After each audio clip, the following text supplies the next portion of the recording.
Hello everyone, welcome back to my channel. అందరూ ఎలా ఉన్నారండి? బాగున్నారా? వీడియో నచ్చినట్టయితే ఒక లైక్ ఇచ్చేసేయండి.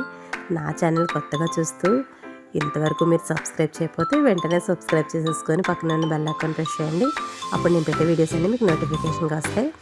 ఇది మొన్న మండే నేను పూజ చేసుకున్నాను అనమాట. అది కొంచెం అలా వీడియో షూట్ చేశానండి. ఆ రోజైతే నిజంగా శివయ్య తండ్రికి ఎంత బాగా పూజ చేసుకున్నాను తెలుసా. నాకైతే చాలా హ్యాపీగా అనిపించింది. ఎందుకనుకున్నారు? శివయ్య తండ్రికి మారేడు దళాలు అంటే చాలా ఇష్టం కదా. నేను సాటర్డే టెంపుల్కి వెళ్ళినప్పుడు మారేడు దళాలు గోల్డ్ కోసుకున్నాను అనమాట. అంటే టెంపుల్లో కాదు, టెంపుల్ దగ్గరలోనే ఒక చెట్టు ఉంది, అక్కడ కోసుకున్నాను. చాలా అందంగా ఉన్నారు కదండి మా దేవుడు. తర్వాత ఇది నెక్స్ట్ డే అనమాట. నేను మార్నింగ్ బ్రేక్ఫాస్ట్కి ఏంటంటే ఓట్స్ ఉత్తప్పం చేస్తున్నాను. దాంతోపాటు మినపట్టు కూడా చేస్తున్నాను. మరి వాటికి చట్నీ ఉండాలి కదా, చట్నీ కూడా ప్రిపేర్ చేస్తున్నాను, పల్లీ చట్నీ. తర్వాత ఏంటంటే కొంచెం ఇది ఆల్మోస్ట్ కంప్లీట్ అయిపోయిందండి రాగి పిండి. లాస్ట్ వరకు వచ్చేసింది. ఇంక ఇది ఉండిపోతే పాడైపోతుంది అనేసి నేనైతే అంబలు చేసేస్తున్నాను అనమాట. ఈలోపు హస్బెండ్ లేచేలోపు వాటర్ బాయిల్ చేసేస్తున్నాను కెటిల్లోని. చట్నీ కూడా అయిపోతుంది. ఈ ఓట్స్ ఏంటంటే ముందుగా డ్రై రోస్ట్ చేసేసుకోవాలి. 1 గ్లాస్ తీసుకున్నాను అనుకోండి, 1/2 గ్లాస్ సూజీ తీసుకోవాలి. డ్రై రోస్ట్ చేసి మిక్సీ చేసేయాలి. మిక్సీ చేసిన తర్వాత 1/2 గ్లాస్ సూజీ, అంటే మనం ఉప్మా చేసుకుంటాం కదా బొంబాయి రవ్వ, అది వేసుకోవాలి. దాంతోపాటు కొంచెం పెరుగు, క్యారెట్ తురుము, పచ్చిమిర్చి తురుము, అల్లం తురుము, జీలకర్ర, మనకి బీట్రూట్ కావాలంటే వేసుకోవచ్చు. అంటే కొంతమంది రెడ్గా ఉంటే కలర్ ఇష్టపడరు కదా, నేనైతే యాడ్ చేయలేదన్నమాట. క్యారెట్ వరకు వేసాను. క్యారెట్, పచ్చిమిర్చి, అల్లం, జీలకర్ర వేసేసి ఇది కొంచెం సేపు నానబెట్టాలన్నమాట. ఇవి ఉత్తప్పం చేసుకుంటే ఉంటాయండి, ఎంత బాగుంటుందో. చట్నీ కూడా అవసరం లేదు, అంత టేస్టీగా ఉంటాయి అన్నమాట ఓట్స్ ఉత్తప్పం. మా ఫేవరెట్.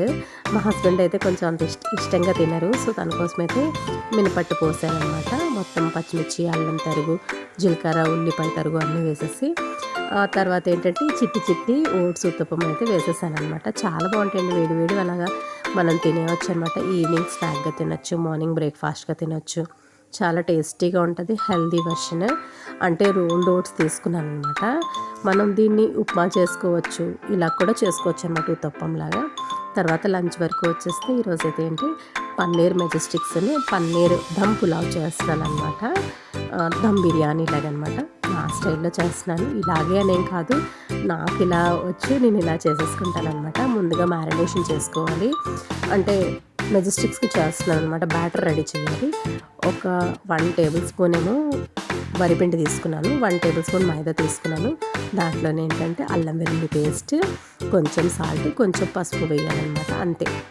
దీనికి ఏంటంటే మనం దోశ బ్యాటర్ ఉంటుంది కదా, అంతకన్నా కొంచెం జారుగా కలుపుకోవాలి. మనకి పన్నీర్ పీసెస్ అనేవి మంచిగా బ్యాటర్ పట్టేటట్టుగా మనం మిక్స్ చేసుకోవాలి. చాలా జాగ్రత్తగా మిక్స్ చేసుకోవాలి. యాక్చువల్గా పొడుగ్గా సన్నగా కోసుకుంటే బాగుంటాయి. నేను ఒక 200 గ్రామ్స్ పన్నీర్ తీసుకొని అందులో 100 గ్రామ్స్ ఏమో పన్నీర్ మెజెస్టిక్స్ చేశాను, ఇంకొక 100 గ్రామ్స్ ఏమో బిర్యానీ చేస్తున్నాను అనమాట. బిర్యానీ కోసం ముందుగా మ్యారినేట్ చేస్తున్నాను.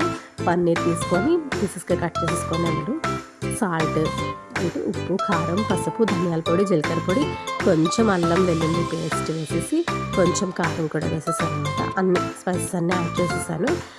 దాంట్లో కొంచెం పెరుగు వేసుకొని మనం మ్యారినేట్ చేసుకొని పక్కన పెట్టుకోవాలన్నమాట. ఈలోపు ఏంటంటే కొంచెం పీసెస్కి బాగా పడుతుంది కదా, దమ్ చేస్తున్నానండి. మనం రెగ్యులర్గా చికెన్, మటన్ దమ్ బిర్యానీ చేసుకుంటాం కదా, అదే ప్రాసెస్లోని ఇంకో పక్క ఏంటంటే బ్రౌన్ ఆనియన్స్ ప్రిపేర్ చేసుకుంటున్నాను. దమ్ బిర్యానీలో బ్రౌన్ ఆనియన్స్ చాలా బాగుంటాయి కదా. యాక్చువల్గా అయితే నా దగ్గర పుదీనా లేదు, పుదీనా ఉంటే ఇంకా బాగుంటుంది. అరోమేటిక్ అంటే ఆ అరోమా అనేది నాకు చాలా ఇష్టం అనమాట. కొత్తిమీర, పుదీనా, ఈ బ్రౌన్ ఆనియన్స్ ఫ్లేవర్ అనేది నాకు చాలా ఇష్టము. బిర్యానీలో చాలా బాగుంటుందండి ఆ ఫ్లేవర్.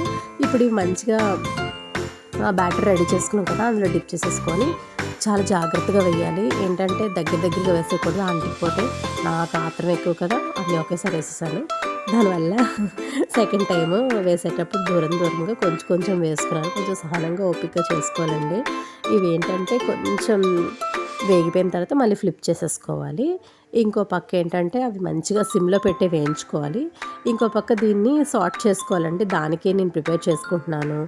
ఏంటంటే వెల్లుల్లిపాయలు, ఉల్లిపాయలు, జీలకర్ర, పచ్చిమిర్చి, ఎండుమిర్చి, తర్వాత కొంచెం క్యాష్యూ నట్స్ రెడీ చేసుకుంటున్నాను అనమాట. ఇవేమిటంటే మంచిగా వేగిపోయి చల్లారిన తర్వాత మనం సార్ట్ చేసుకోవాలన్నమాట.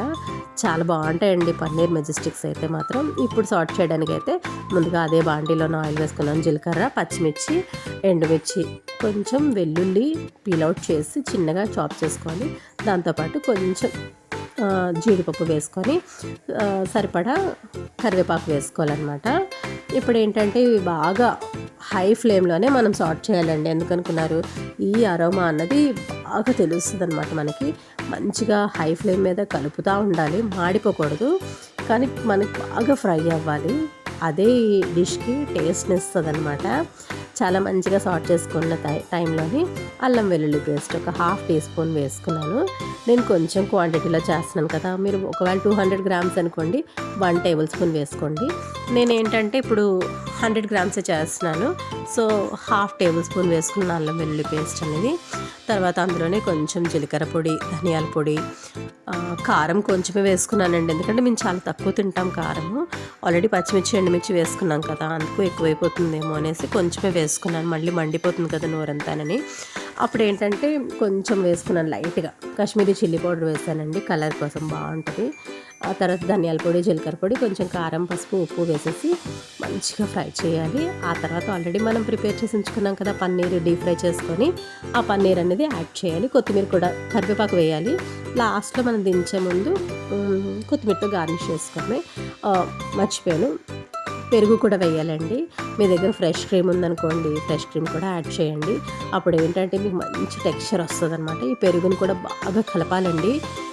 మంచిగా కలిపామనుకోండి ఇది విరగకుండా బాగా వస్తుంది అనమాట. చాలా టేస్టీగా ఉంటుందండి పన్నీర్ మెజెస్టిక్స్. నేను రెగ్యులర్గా చేస్తాను, చాలా ఫేవరెట్ డిష్ కూడా ఇంట్లోని. అంటే వెజిటేరియన్స్కి ఇలాంటి డిషెస్ చేసుకుంటే హ్యాపీగా తినొచ్చు కదా, చాలా బాగుంటుంది. వేడి వేడిది అలా మనం లంచ్లోకి తినొచ్చు, ఈవినింగ్ స్నాక్గా తినొచ్చు అనమాట. చాలా టేస్టీగా ఉంటుంది. ఇంకో పక్క ఏంటంటే దమ్ బిర్యానీ కోసం ఆల్రెడీ నేను బాస్మతి రైస్ కడిగి పక్కన పెట్టుకున్నాను. ఇప్పుడు వాటర్ రెడీ చేసుకోవాలి, ఇందులో బాయిల్ చేయాలన్నమాట. ముందుగా వాటర్ వేసుకున్నాను, సరిపోతుంది, మెజర్మెంట్ ఏం లేదు. నేను దాంట్లో సరిపడా మనం మసాలా దినుసులు ఉంటాయి కదండి, whole garam masala, stone flower అని, ఇలాచి, లవంగ, దాల్చిన చెక్క, షాజీరా మొత్తం అన్నీ వేసాను అనమాట. ఎండుమిర్చి, కొంచెం పచ్చిమిర్చి, అన్నీ కొంచెం క్వాంటిటీలో, కొంచెం ఒక 1.5 బిర్యానీ లీఫ్ వేసాను. అందులో కొంచెం నెయ్యి వేసుకొని, సాల్ట్ వేసుకొని, వాటర్ మంచిగా తెరలాలన్నమాట. మంచిగా తెరిలితే మనకి రైస్ వేయగానే ఫాస్ట్గా కుక్ అయిపోతుంది. బిర్యానీ లీఫ్ కూడా యాడ్ చేసేసాను. అన్నీ మీకు చూపిస్తున్నాను అనమాట. నేను చికెన్ బిర్యానీ కూడా ఇలాగే, దమ్ బిర్యానీ కూడా ఇదే ప్రాసెస్. చాలా ఈజీ అనండి, మనం ఏ స్టైల్లో చేస్తే అదే మనం రెసిపీ అనమాట. నేనైతే ఈ విధంగా చేస్తాను, టేస్ట్ మాత్రం భలే ఉంటుంది తెలుసా అండి. ఇంకొక సెకండ్ వాయ వేస్తున్నాను అనమాట. 100 గ్రామ్స్నే మనం ఏంటంటే ఒక 3 టైమ్స్ ఫ్రై చేసుకున్నాను నేను, ఎందుకంటే దగ్గరగా వేసేస్తే ఒక్కోదానికి ఒకటి అతికిపోతున్నాయి. అతికిపోవడం వల్ల ఏంటంటే ఆల్రెడీ నేను కోయడమే చిన్న పీసెస్గా కట్ చేసుకున్నాను. అవి యాక్చువల్గా పొడుగ్గా, మనం డ్రమ్ స్టిక్స్ అంటే పొడుగ్గా చేసుకోవాలి, కానీ మనం ఇంట్లోనే కదా, మనం తినడానికే కదా అనేసి స్పెసిఫిక్గా ఇలాగే చేయాలని ఏం లేదు. నాకు ఎలాగ ఆ టైంలో చేయాలనిపిస్తుందో అలా చేసేసుకుంటాను నేనైతే మాత్రం. టేస్ట్ మాత్రం ఎక్కడ తగ్గదండి, షేప్స్ అయితే మాత్రం ఇగ్నోర్ చేసేసేయడమే. టేస్ట్ మాత్రం చాలా బాగా వచ్చిందండి, కమ్మగా. హస్బెండ్ అది అన్నారు తినేసి, చాలా కమ్మగా ఉంది, స్పైసీగా ఎక్కువ లేదు. దమ్ బిర్యానీ అంటే మనకు అంత స్పైసీ ఉండదు. ఎందుకనుకున్నారు, మనం ఎక్కువ మసాలాస్ యాడ్ చేయం కదా, ఓన్లీ దినుసులు యాడ్ చేస్తాం కదా.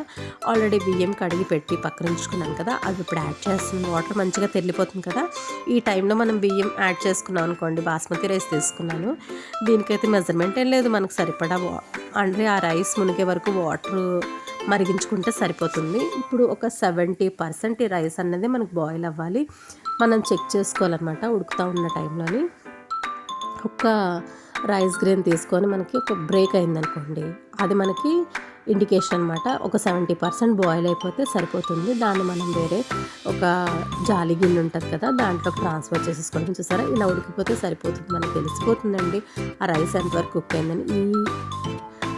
ఈ టైంలో మనం వాటర్ అనేది పక్కన స్ట్రెయిన్ చేసేసుకోవడమే.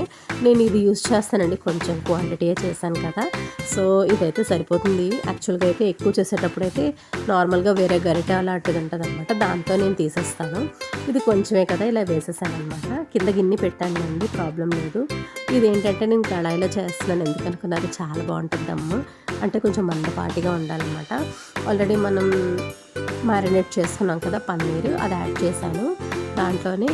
అంటే ముందు ఆయిల్ వేసుకొని దాంట్లో పన్నీర్ మనం మ్యారినేట్ చేసింది యాడ్ చేసేసుకొని, ఆ తర్వాత ఈ రైస్ వేసేసి బ్రౌన్ ఆనియన్స్, కొంచెం పన్నీర్ వాటర్ అనేది యాడ్ చేసుకున్నాం అనుకోండి, ఎంతో యమ్మీగా పన్నీర్ దంపులో అయితే రెడీ అయిపోయింది. ఈరోజు మా లంచ్లోకి అయితే ఇది. మీరేం చేసుకున్నారో కామెంట్ సెక్షన్లో షేర్ చేసేసుకోండి. ఇక్కడితోనైతే నా వీడియోని ఎండ్ చేస్తాను. మరో మంచి బ్లాగ్తో ముందుంటాను. Bye friends, thank you for watching. See in the next vlog. ఇంకో మంచి బ్లాగ్తో మీ ముందుంటానే.